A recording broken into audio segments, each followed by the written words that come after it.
here we are, but let's do this.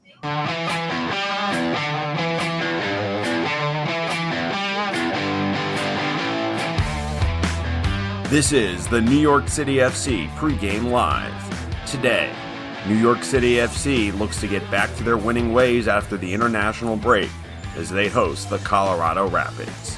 And now, here are your hosts, Glenn Crooks and Matty Lawrence. Why not, man? Hey there. I even put your name up. That's because it's your birthday. Matty Lawrence, happy birthday. Happy Father's Day. I'm Glenn Crooks. What's happening? Well, it's my 32nd birthday, so yeah, it's great to be here alongside you, Glenn. And yeah, I'm looking forward to the game. I think you tweeted it out earlier. It's been 21 days since the last game.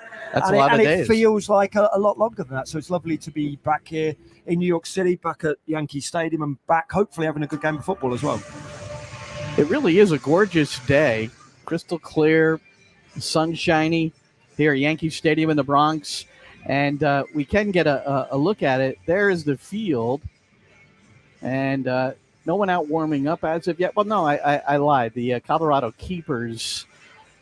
No, that's is that Luis Barraza? I can't even tell now. No, sometimes we're too far away. I think it's the Colorado reserve goal. Anyway, that's in the lower right-hand corner. And there you get a nice look at the Bronx. And now it's back to us. So, international break. New York City's got a new manager. Ronnie Dial left for Standard Liège. Also confirmed this week that he had interviewed with the Blackburn Rovers. So perhaps he was keen to make the move. And I think Ronnie Dial's legacy is pretty simple. MLS Cup championship. The club's only hardware. 8-game unbeaten streak on his departure. 7 wins and a draw. 6 consecutive clean sheets. And now his top assistant over the last 3 years, Nick Cushing, gets his first managerial job since coaching the Man City women for 7 years. And but he's what I find interesting is sometimes, most new managers come in because things are aghast. Things are trouble. There's it's an 8-game, winless streak, not an 8-game unbeaten streak. But here, Nick Cushing comes in where, there's not a whole lot to improve on. You can always improve, but so he's got a balance of like keeping the ship steady and then kind of adding his own sauce to do it along the way, maybe. Yeah, look, keeping things City Group. Pep Guardiola will always tell you there's room for improvement, even when he wins the league 4 out of the last 5 years. But there's nowhere else to go above.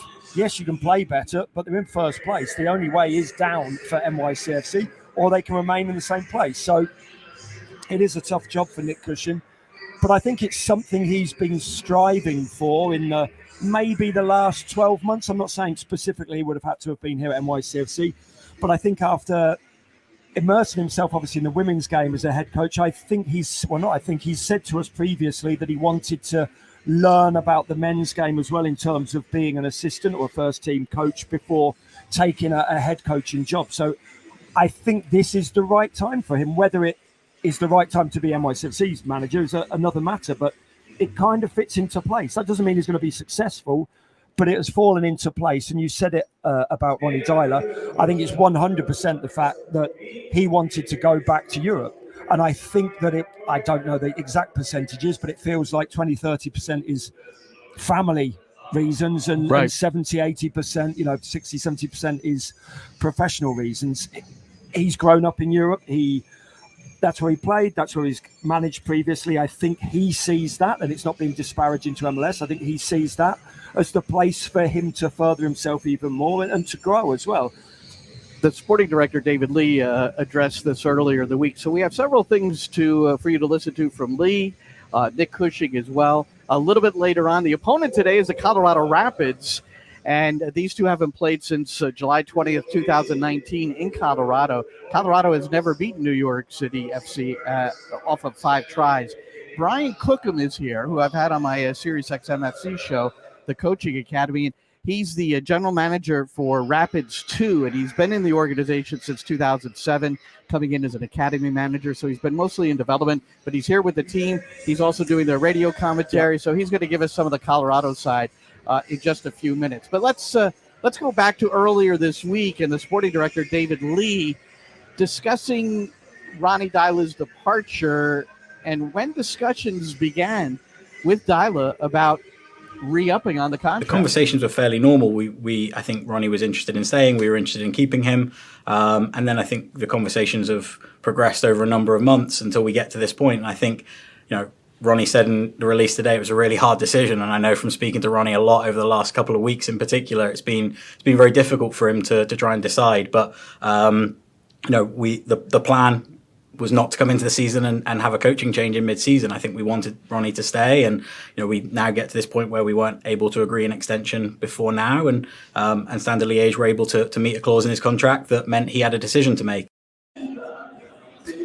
So, and the contract, well, we haven't heard the exact figure, but the low 7 figures is what it cost Standard Liège to acquire Ronnie Dyla. So New York City cashes in a bit, so it's a bit of a business transaction at the same time. So when you hear that, it's business well done for NYCFC if they can move on from here, as long as it doesn't go downhill rapidly, whether it's Nick Cushing as interim manager or whether it's a new manager coming in at the end of the season, let's say. 7 figures is obviously a lot of money just to get a manager, but let's be honest, I say just a manager, and I mean that a little bit tongue-in-cheek. It is the man we've seen all around the world. It is the manager. It's Klopp. It's Guardiola. The manager is the most influential person at the football club, probably barring the owner, maybe. And Ronnie Dyla's done a terrific job here. But to get 7 figures back, Ronnie Dyla was wildly underpaid, as far as I'm aware, here at NYCFC as well. So whether that's come back to bite the club a little bit on the backside, so to speak, I don't know. But I do think I did hear that they had come to agreement on terms. It wasn't money that prevented him from staying here. I was about to move on from there. But yes, if you're paid well in the beginning, if he signs a 5-year contract and he takes over and he's on $4 million a year, then he's probably not even looking elsewhere anyway. I was just going on to say that I don't think, having spoken to Ronnie Dyla, money's important to everybody. Of course, you need to pay the rent, the mortgage, pay the gas prices. Probably that's higher than the mortgages at the moment. But he is all about professional and being a winner and being successful as a human, as an individual, at whichever club he's at. I don't think he's somebody who's going to be swayed by purely financial. I think he wanted to get back to Europe, a very big club in Standard Liège in Belgium. It's not a big club in Europe, but it is in Belgium. Yeah. And he has the potential to make them successful again. We talk about NYCFC. Nick Cushing can't take NYCFC higher, but Standard Liège finished 14th last season, haven't won the league since, 2008. They haven't been involved in European competition in any way successfully since, I think, 1998, where they runners-up in the Cup Winners' Cup, something like that. So he can make them successful again. It's a big challenge, and I think that's what Ronnie thrives on, rather than purely finances. I don't think you're going to see Ronnie playing in the Live Saudi Arabian golf tournament or something like that. He's not that guy. He's not just about money. Well, and he leaves New York City FC in first place in the Eastern Conference, second overall in the Supporters' Shield standings. As for Nick Cushing, I thought it was a fair question of David Lee, because you heard him talk about, well, we have to see, maybe we will interview other candidates. And so I asked him directly, is Nick Cushing a strong candidate for the permanent position? Absolutely. I think we've made clear that we think Nick's a fantastic coach, and I think given the suddenness of the transition, I think it makes sense for all parties to sort of assess, see where things are, for everybody to be able to take a breath and go through this process. I think we want to look at external candidates and see if there might be someone suitable, but I think we're very fortunate to have a really strong candidate inside our own club in Nick, who's done a fantastic job, has been a head coach before, and is someone that we really value really highly. So we're really excited for what he can do, but I think we want to make sure that we sort of just take our time, go through a process, given how suddenly this came about towards the end of last week. So that's Sporting Director David Lee. We're going to hear from Nick Cushing a little bit later on in our NYCFC pregame live. I'm Greg Crooks along with Matty Lawrence. Chris Saccona is helping us produce this. But let's turn our thoughts to Colorado. That's the opponent today. And I mentioned that New York City's been dominant in the series. 3 wins, a couple of draws. And New York City winning the last time these two played, 2-1. That was in Commerce at the Dick's Sporting Goods Park. And it was Eber scoring in that goal, and the game winner from Alexandru Bistrica, who is still officially on loan, I think, I still see his salary figure in there. But so let's bring in the opposition analysis. And other than Brian Crook, look, we got Yankee Stadium. We got to get rid of that. Let's just bring in Brian. And Brian, what's happening? How are you? Hey, listen, just enjoying a beautiful afternoon in New York. I'll tell you that. And Matty's 32nd birthday. I know, exactly. You know what? The best part about that is I am now back in my 30s as well then. So that's awesome. That's awesome. I never go past 32. Excellent. Well, Brian is, for everyone just joining us, 2007. He's played with the Rapids since that time in mostly development positions. Right now, the GM of Rapids 2, so Team 2. We got MLS Next Pro. Brian took the red eye in just to be with us, Matty. So this is so nice of you, Brian. Anything I can do to help you, Glenn? Well, listen, he'll be on the radio commentary on the Colorado side of things. I want to get right to it. Diego Rubio, 7 goals, yellow card suspension, so he's not available. He has scored over 40% of the goals for Colorado. So what are the Rapids going to do without Rubio? Well, it's going to be making up for that by committee, to be honest with you. I mean, obviously the acquisition of Jossie Zardes has helped the group and given it depth. It's also given Robin Fraser more leeway to maybe even get more out of Diego Rubio. So now that he's missing, Diego's probably the best attacking mind in our group as far as understanding, you know, the ongoings in the final third, being a little bit more creative. So without that there, it's going to be a more industrious group today. Jack Price, Mark Anthony Kay, Kellen Acosta, blast from the past there. Sorry, Brian Acosta. I saw Acosta in there too. And yeah. You're allowed to slip. I'm allowed to slip on that after a while, but Acosta in there. So it'll be Barrios and Zardes. You know, they'll sit with a front 2 defensively. In the attack, Brian Acosta will join the group and kind of try to give some width, and certainly Lucas Estevez off that left-hand side. So they're going to have to pick and choose times to go forward because we know what the danger points are with New York City FC as well. And so it's going to be a team effort to get the ball forward, to seize moments when maybe they invite some pressure on. And, again, I think it's going to be attacked by committee today. Brian, obviously away from home, it's been a tough season for Colorado Rapids. And I like Robin Fraser as a manager or a head coach, however you want to say it. And I don't see him as somebody who's just going to come in and be incredibly defensive orientated. I don't think it suits him and his ethos on football. But looking at just 1 point in 6 games, do you envisage that happening, being a little bit more defensive minded and hitting on the counter attack? Or is that just totally against Robin's ethos of the game? No, I think you're right. They're going to look. We're facing one of the best attacks for certain, and multi-pronged attacks in Major League Soccer in an environment that'll be difficult today. So I think that the team will be set up in a shape that will allow them to, deal with less spaces, to make sure that they're, again, they might even bring on some pressure from the fullbacks because New York. Obviously, you guys have got guys that like to get on in those wide areas as well, and then they're going to have to be smart and hit New York on the counter. I think in the general setup, that's going to be one of the things they're looking for. But being good with the ball against this team is really important because if you spend your whole time chasing somebody's, whether it's a pass, whether it's the feet of Magno, whatever it is, somebody's going to unlock you after a while if you have to spend 90 minutes defending. So I think the movement of the ball, how fast this group goes, those are points of emphasis more than maybe managing the opponent by having the ball and having a good shape.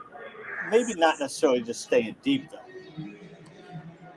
Brian, how much time did you do you think the group spent on talking about Yankee Stadium? We know some teams will, make the dimensions smaller on their home training pitch, that sort of thing. It was addressed, but I'll be honest with you, and Matty referred to Robin, and the best possible thing about Robin Fraser is it is literally, okay, this is what we're going to deal with today. No big deal. Nothing is ever bigger than the whole plan for Robin Fraser. So his approach to the week is, we've been looking at some things that we want to do better. And doesn't matter what size the field is, doesn't matter what group we have on the field. It doesn't matter. Robin was perfect for us, and in COVID because you didn't know who was going to be here. You didn't know what players, what staff, you didn't know you may not even be traveling tomorrow because of something. And Robin's mentality has always just been so calm. And I think that's another thing you see in here. We're aware of it. Our guys are aware of it. They are, the tactics will reflect that a little bit, but it won't be such a big deal that they're worried about. Yeah, Brian, look, I take your point there, and it always works against you if you concentrate solely on the dimensions. You get concentrating on it too much. I do want to say, though, I know I mentioned it earlier when I asked you, but away from home, it's been a tough slog for Colorado Rapids. And it is hard to get out of that mindset when you've only got 1 point from 6 games and you've lost 5 of 6. It's just mentally very taxing. What has gone wrong this season away from home, and how easy now is it to turn that around for Robin and the players as well, of course? No, to go further into your point, Matty, this team, if you look at Robin's first 2.5 years, so the end of 19, 20, and 21, it's one of the best teams on the road in the league and amassed a lot of points, really gave us the ability to come out on top of the Western Conference last year by being consistent on the road, producing 1 point, sometimes 3 on the road, and being very good and hard to beat. This year we got off to good starts. You took leads on the road. And then it was individual errors. It was different people every week. And there's just been a little bit of lack of concentration, a little bit of lack of consistency in the group. And to be honest, that was one of the things that was a point of emphasis in this break. Because while the group didn't play an MLS competition, a lot of these guys got significant minutes even in the MLS Next Pro League. They worked towards some of those things and eliminating things that were maybe lack of concentration pieces, a little bit more coordination between groups. And I think today individuals will have to defend really well, but the groups and moving in groups and being able to not strand guys in this park will be very important. So I think those are the things that have to come together today on the road. You do it as a team and then do your job within that group and you'll be all right. One final thing, Brian, and we spoke earlier, and I found this very interesting. You're the general manager of Rapids 2 of MLS Next Pro, and during this 3-week break, international break, you all had your first team players split up on 2 occasions, a majority of them to play for Rapids 2 to just, you tell us why. Well, I think, first of all, when you look at it from a pure load perspective and trying to keep some sort of sharpness over that long of a break, we didn't have a lot of guys gone. Mark Anthony Kay was gone, but we didn't have a ton of guys out on international duty. So it became partially driven from a performance standpoint where we want to look at making sure that guys are getting enough of a load in that period to stay there from a fitness standpoint. We felt like the competition piece of it would give us something that would continue to sharpen the group. And we didn't have the best performance coming into the break. So unlike you guys who didn't want the break because you're on a roll. The first 16 minutes. I mean, yeah, exactly. Well, yeah. When you've won 8 in a row, you don't want to break, or when you haven't been beaten in 8 in a row like you guys, you don't want to break. And when you've just come off a bad loss or a bad performance, you want to play again the next day. So that's right. In either case, both teams are saying, "Wait a minute, this isn't a good time for a break." And so that was part of it. This second team league has given us another tool to try to get it right for every single player. And most weeks, that's for the 17, 18, 19-year-olds that we're developing. And in some weeks, that's for the entire group. So we're able to utilize that for player by player to try to get everything right for everybody in the program. All right, Brian Crookham, he is a radio commentator for the Colorado Rapids here in the Bronx in person to do his commentary today. He's also the general manager for Colorado Rapids 2. Brian, great to connect. Thanks for sharing some of your thoughts on this and have a great call. Are you all situated now? Everything cool? Yeah, we've got a booth somewhere. We'll be okay. We'll be plugged in by kickoff, but it's somewhere. Yeah, we might be in the locker room calling it from the TV, but we're all right. No, we're all good. Thank you, and appreciate you guys having me on. And have a great call today.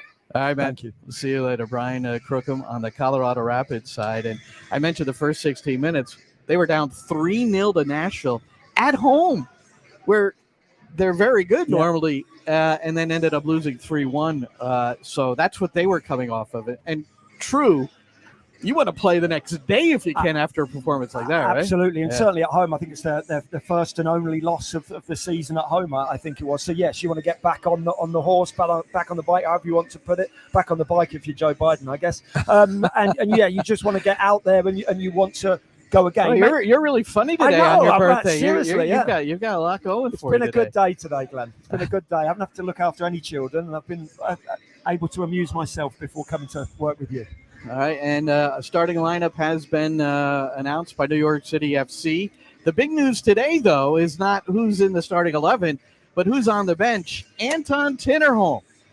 How many days has it been, Anton? 258 days, 8.5 months since the Achilles injury on October the 3rd against Nashville at Red Bull Arena. And Anton, and talking to Nick Cushing, the interim head coach, and making his debut, before the game, he said he has every intention to try to get Anton in, but will not necessarily want to put him in to something where there's a massive amount of pressure. So 0-0 with 15 minutes left, maybe we don't see him. Yeah, you're not going to force it. There's absolutely no point in forcing it. I think, yes, 230, whatever it was, 4 days is a long time.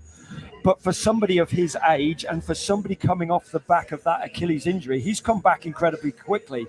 He's way ahead of where I thought he would be. It wouldn't have surprised me if we didn't see him till 2023. I must be honest. So, yeah, it's great. But, yeah, and Nick Cushing's not stupid. He's not going to force it just because Anton's there and ready. Yes, if it's 3-0 with 15 minutes to go, and that's either way, then he'll get on the half minutes. But I don't think there's any point in trying to put any more pressure on not only the injury that's recovering, but also him mentally. He's going to be a little bit excited, and that's true when he gets back out there. So you don't want him to get a little bit overexcited if it was 0-0 or 1-0. And look, I know he's a professional. I know he's a wonderful player. But, yeah, I do know that Nick will not be forcing this as much as he wants to get Anton out there. But he did say he wants to get him out there as soon as possible. So we'll see how that proceeds. And in terms of Nick Cushing and how he's going to balance today and Wednesday, the U.S. Open Cup quarterfinal against the New York Red Bulls at Red Bull Arena, he's got quite a strong bench, as you can see there, which includes Keaton Parks, who got married on Friday in Central Park. So congratulations to Keaton Parks. But he's not in the starting 11 either, so there might have been a little balancing act there from wedding to the to the bench for now. But he'll get in the game today, according to Cushing. Yeah, he will. And look, he's been one of the better players in 2022. But we know the strength in depth of this squad, so it doesn't surprise me that Keaton Parks isn't playing. I would always be playing him. I think he's a wonderfully talented player. But you're right. Who knows what happened at the wedding? I'm sure he's very professional, Keaton Parks. I'm sure he's fit and ready to go. But yes, maybe it was a balancing act with that, or maybe it's just the fact that Acevedo and Morales are the way to go this time, and Keaton Parks sits for a little bit. Yeah, I'm not reading a great deal into it. Nick Cushing now has these kinds of decisions to make. Interesting, Ronnie Dyla, before Cushing, had given Keaton Parks permission to have the wedding, to get married on the Friday with a game 2 days away. So this is what he walked into. He's made his decision. Parks is starting on the bench, which might allow him to be a little bit more fresh Wednesday also against the Red Bulls. So let's go to Nick Cushing. He'll be part of our pregame show now, coming up at 4:45 on the New York City FC Network, our live commentary for you. And wondered what he thought of the interim tag.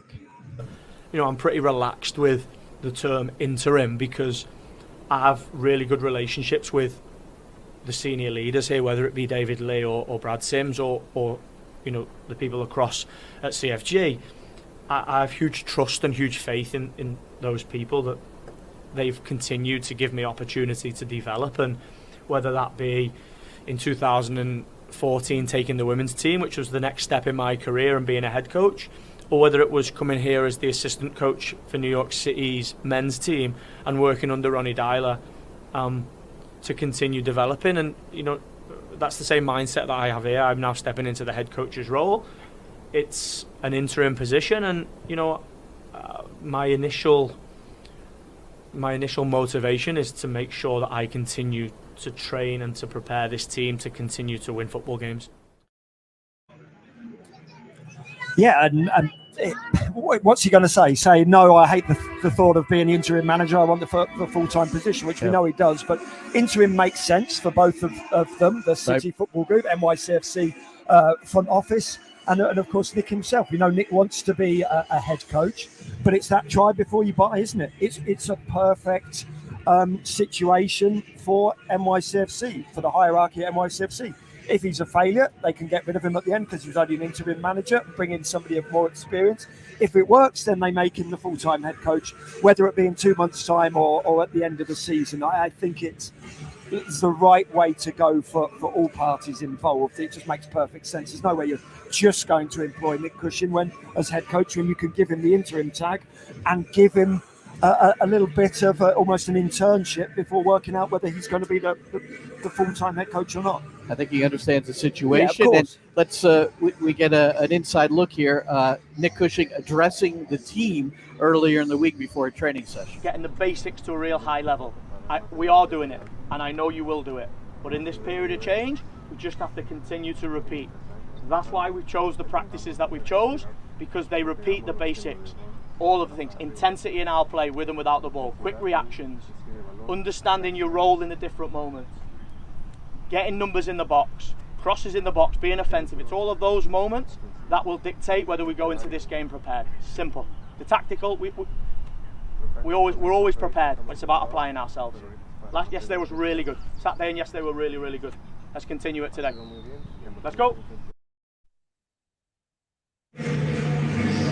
Okay, that's it. So he's impressing on them that, look, you got a new guy here, and I think eventually he knows there are going to be some things that get done differently, but not this week. We're going to business as usual. And there would have been a lot more said behind closed doors as well. That was a little contrived because that's for the cameras and that's on the training ground. He'd have had, I would assume, individual meetings with the senior players within the side, individual meetings with probably most of the players, and then he would have had team meetings as well behind closed doors. Players are professional. They're very much used to managers either getting fired or moving on as players move on into different clubs as well. It is business as usual for those players. They've just got a different voice, but only a secondary different voice. They've had his voice all season. He takes an awful lot of training. Right. So it's not a massive change, and I think the players would know Nick Cushing's philosophy on the game. So I don't think there's a great deal of change going on. Maybe we'll see tweaks in terms of what Nick thinks is the strongest starting 11, maybe little tweaks in terms of formation, but I don't think he would be foolish enough, Nick Cushing, even if he had a totally different philosophy to Ronnie Dyler. It's a successful team to suddenly come in and go, right, we're playing 6 at the back, 4 up front, this is my ethos, this is what we're doing. He will just make minor tweaks as the season goes along, I would have thought. I did ask him that before the game when I got a chance to go down to the field, Matty, and I said, I know this is not the week, but what kinds of things might you adjust as time goes on? And he talked about how he had a lot in his brain coming into this position, but then you're guided by the head coach, ultimately, Ronnie Dyler. Now he can maybe put his stamp on a little bit. And one thing that we might look out for as the season progresses is more natural wingers who play wider and maybe look to get around the edge more rather than the inverted wingers, which we noticed that Ronnie favored. Yeah, absolutely. Of course, he's got a different philosophy, but you're right. He's had to mould his philosophy to what Ronnie Dyler wanted. But even still now, I don't think it's going to be intrinsic changes all of a sudden. But you're right, maybe we'll see a right footer playing right wing and a left-footed player playing left wing. And I'm with him. I like seeing that. I like seeing an old-fashioned winger getting to the byline and putting crosses into the box. It's not going to suddenly happen today. It will be organic changes, but I'm very much looking forward to that. He can't be Ronnie Dyler's puppet per se, just following exactly the mould of Ronnie Dyler. He has to be his own person. Otherwise, he's being fraudulent to himself. He knows what he wants to do, and he will do it, but he would be very silly to do it straight away when NYCFC is sitting top of the table, or top of the conference, sorry. Both teams out warming up right now, Matty, and before we close, we do know that it is your 32nd birthday, and we do have a greeting from north in the state. I wanted you to hear that. Happy birthday, Matt! Sending our love from Syracuse. Hopefully there's cake today and maybe even a few beers. Happy birthday! with the Queen. I know. That's beautiful. That's Ian McIntyre, everyone, who's the head men's coach at Syracuse University. You've heard of Tajon Buchanan. There are many others that he developed there who have gone on to do great things, but also a great friend of yours from Hartwick. Yeah, he is. I spent a year playing football with him and being his roommate for the England under-18 side before we came over to Hartwick. And then, 4 years as roommates at Hartwick College. He was always the captain of my side in England. For the England under-18 side and the captain at Hartwick as well, I think, for 3 of my 4 years there. Yeah, he's a born leader.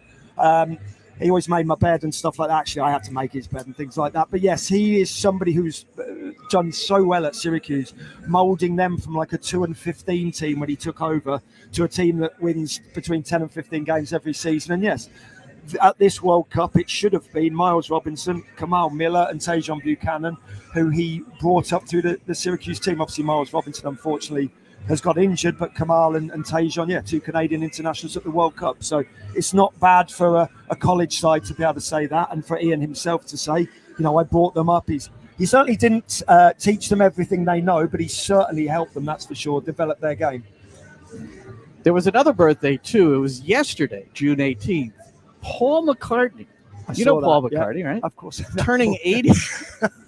Well, you didn't know who the Grateful Dead was. This guy did not know the Grateful Dead when I introduced I don't know the songs, but I told you at Hartwick that it was a very much I shouldn't say I thought you said you didn't know. I shouldn't say it was a stoner culture at Hartwick, but it was very much a stoner culture at Hartwick. Well, it was Paul McCartney's birthday. My wife, Dr. Mary Chaco, and I, with our son Ryan and our in-laws, went to MetLife. It was the day that MetLife was announced as one of the 16 venues for the World Cup. Well, that night, it was Paul McCartney. And guess who came on stage?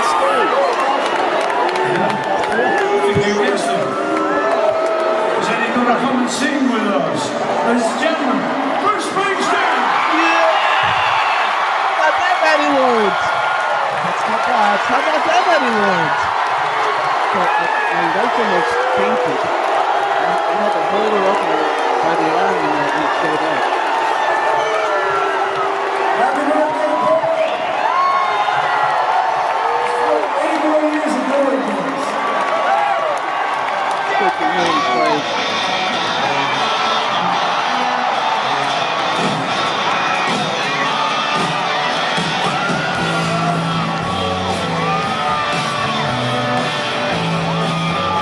Glory days.